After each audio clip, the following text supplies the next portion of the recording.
Hey everybody, we're going to do a quick video of the Elite Force UMAREX officially licensed Glock 45. You will get a box just like this, or at least I did. Opens up, you got a nice presentation. You get the gun, the Glock 45.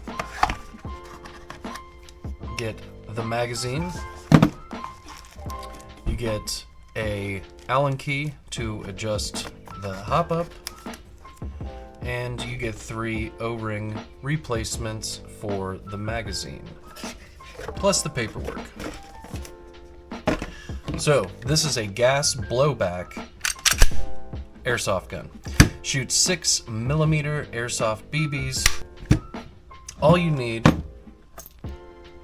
BBs and the gas. It is officially licensed Glock 45. It is green gas powered. It accepts all full-size Elite Force Glock gas blowback magazines. It shoots 20-gram BBs at 300 feet per second. It has adjustable hop-up. It has ambidextrous magazine catch, which means if you're a righty, keep it how it comes. If you want it on the left, you can switch it over there. Black metal slide, absolutely. Polymer frame, absolutely. 22 round magazine capacity, and you get a magazine included with it.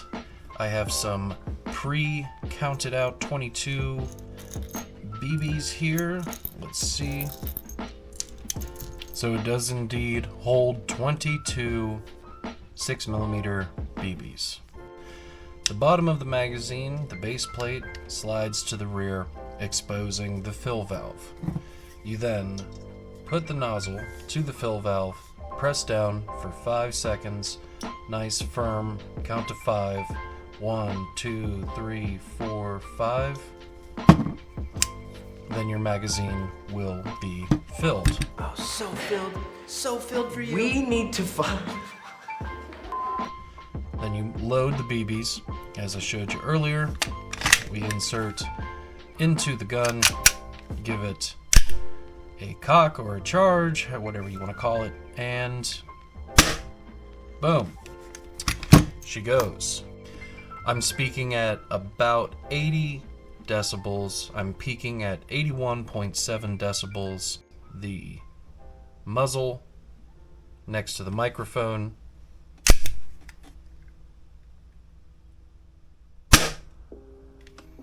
115.8 decibels.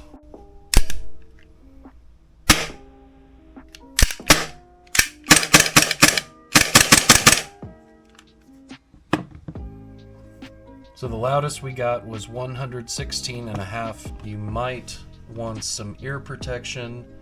I know when I shoot it indoors, it gets loud.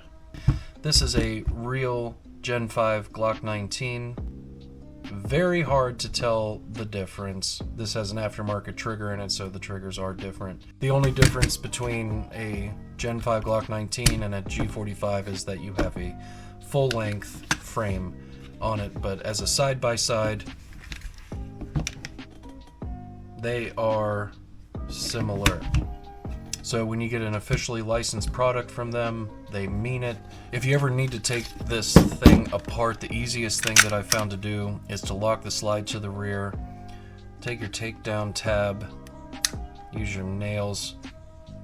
The Airsoft one is a little bit more, I don't want to say more fragile. It's not more fragile, but there's a little bit more work to get the tab down. You have to pinch on both sides. There we go, I have it down. And then what I do is just send the slide home, and it comes halfway off, pull the trigger, and then it just slides off. This looks very similar to a real one.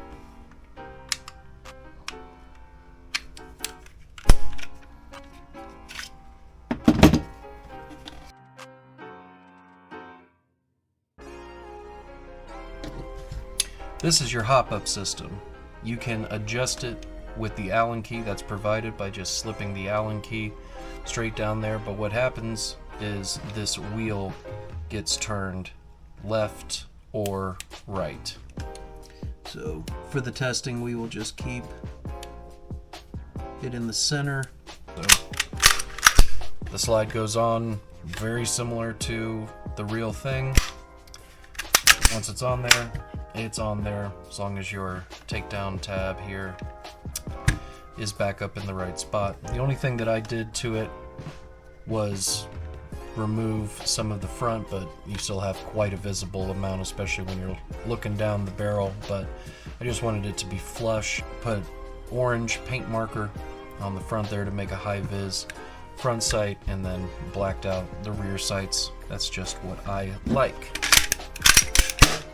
So with some holster compatibility, so if you're using this thing, so here's a T-Rex arms, an old Raptor inside the waistband holster for a Glock 19, which is what the slide is. Boom, perfect fit. Comparison, Glock 19.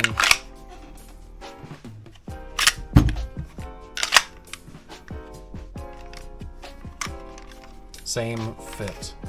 So if you have a Glock 19 holster, it's going to be a perfect fit. We have a Safariland ALS holster. Once again, real Glock 19.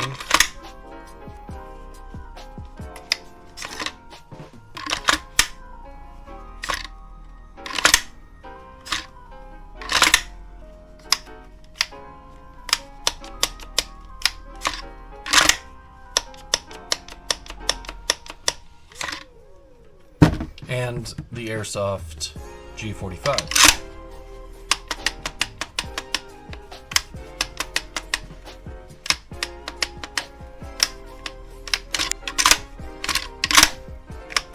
Same retention.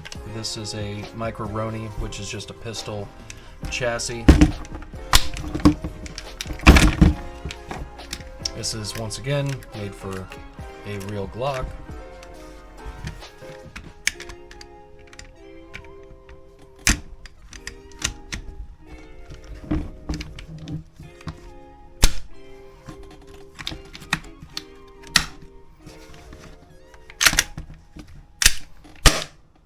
Even works in that. So 100% compatibility. So we will do a slow fire, a few rounds going for the top dot. We have not adjusted the hop up, it's just in the neutral position that it comes from the factory. I'm at about 10 feet.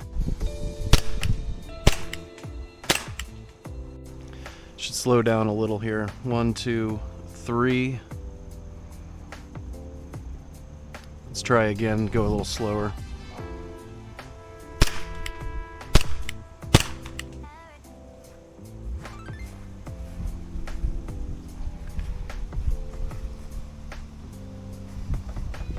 Okay, let's go for this bottom one.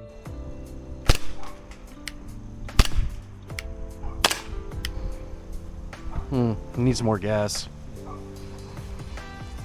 1, 2, 3. Let's put some more gas in it here. All right, let's do a fresh dot. Try for that one.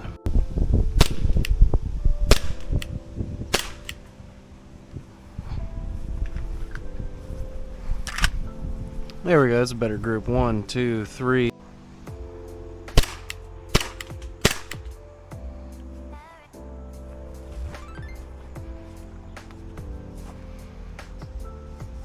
Kind of group it in the same spot here.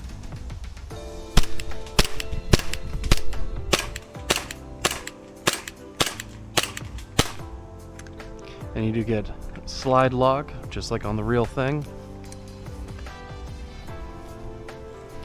So she's shooting low. You could turn the hop up to move the point of impact up, if you wanted to, but they're kind of, you know, grouping in the same spot. I'd call that like a $half size, maybe 1.5 inches. We will do another magazine on a fresh dot over here, a magazine dump. We're gonna do fresh gas, so they're coming out full power. We're using 32 gram BBs.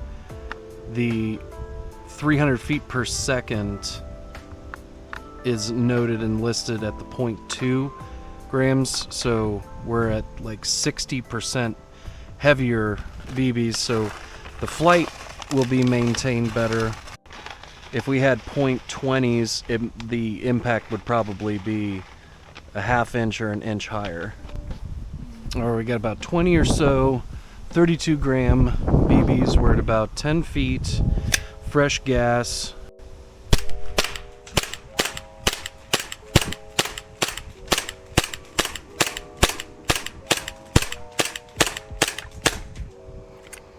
Slide lock again.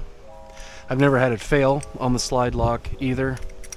So the grouping is really good, and we could either turn the hop up, or we could be using lighter BBs and have a different result. But I'm really happy with the group. There's no flyers. That's probably me, not the gun. So once again, that $half size at 10 feet. Not bad. Like I said, I've had this since 2021. It's mid 2025 right now shooting this, and she's never failed me once. I've always been a Glock fan, and it's really cool to have a training gun for city use.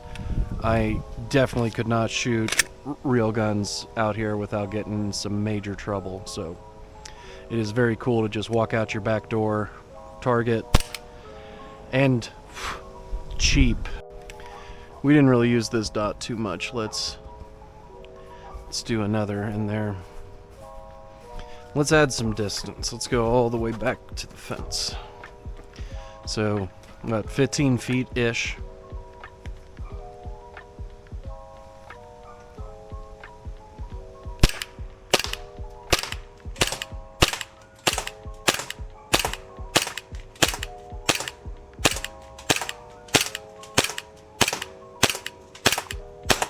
A gas fill on the magazine is good for, you could say, about 50 rounds, but after that 45, 50 rounds, you're gonna start having those weak shots, and you can feel, because this is a gas blowback, the slide starts coming back with less force, and it kind of gives you a feedback of what's going on. So like all of our other stuff, and it's probably because of the heavier BBs, the grouping is low. The slow fire stuff, you can get somewhat touching groups, especially if you have more premium, heavier BBs. They go through the air, the flight is a little bit more controlled. It groups together. You don't have flyers going left and right unless you do it. As an overall, for something I've owned for years and not taken care of, it's gotten some pretty wicked abuse. I would trust this if you're playing in a game. She'll have your back.